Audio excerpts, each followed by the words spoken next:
So to start making the cow skull, you're going to sketch that out in pencil.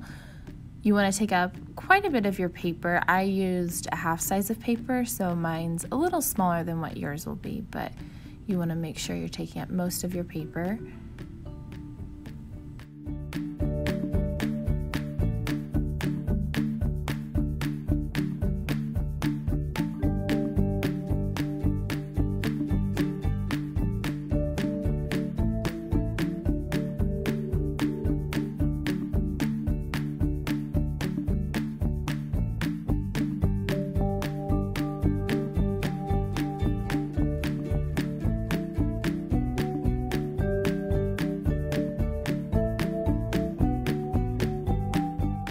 So now that we have it sketched out, we are going to trace this with a Sharpie to make sure our lines don't disappear when we go to do our watercolor.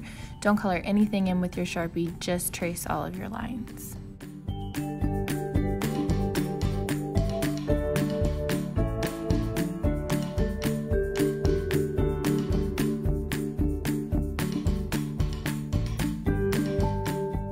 Finally, you are going to use some watercolor. You could use brown, you could use black. You just don't want it to get too dark. You want to stay more on the gray side.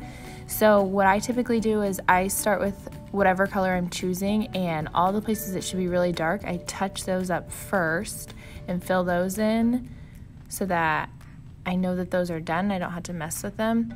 And then for the actual skull, I usually go kind of dark on the edge, and then I add just some water and kind of spread it out so that it fades and makes it look more three-dimensional than what it would if I just painted it flat. So you want to do that on the whole skull. You'll do the same thing on the horns, but you'll see I will do black for my horns instead of brown just to make them look a little bit different.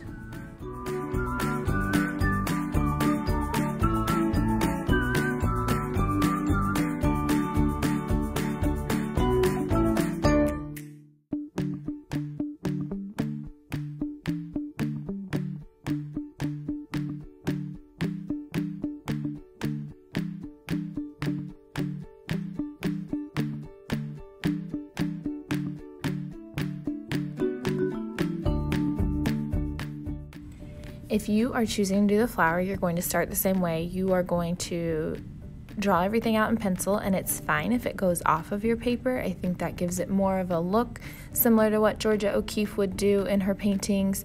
So try to draw as big as you can and take up as much of your paper as you can.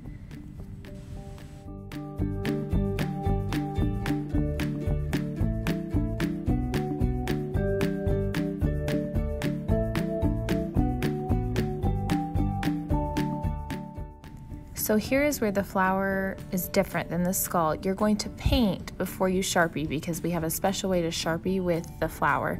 So I typically do 1 to 2 colors for my petals and then a different color for the inside of my flower, just so that you can tell the difference in where they are. And you'll notice I'm using orange. I'm going to fill in some of those petals, and then just to mix it up a little bit, I like to kind of add a little bit of another color. So I'm choosing to do red, and I'm just putting it on the end, and you'll notice it's kind of like running together. It just gives it a little bit more color and doesn't make it look quite as flat.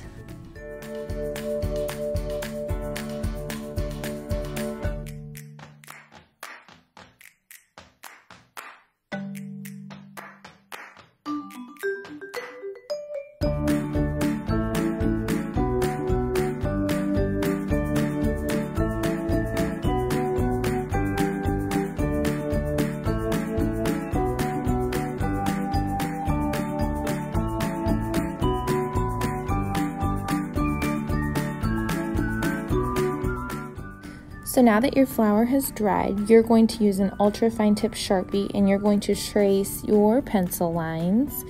And then you're also going to trace where the value or the lightness or the darkness of the color changes. Now, some of these are going to have tons and tons of spots that you can trace, and you could spend forever on this, but start with the big ones, and then you could go in and start doing some small ones if you feel like you need more to it.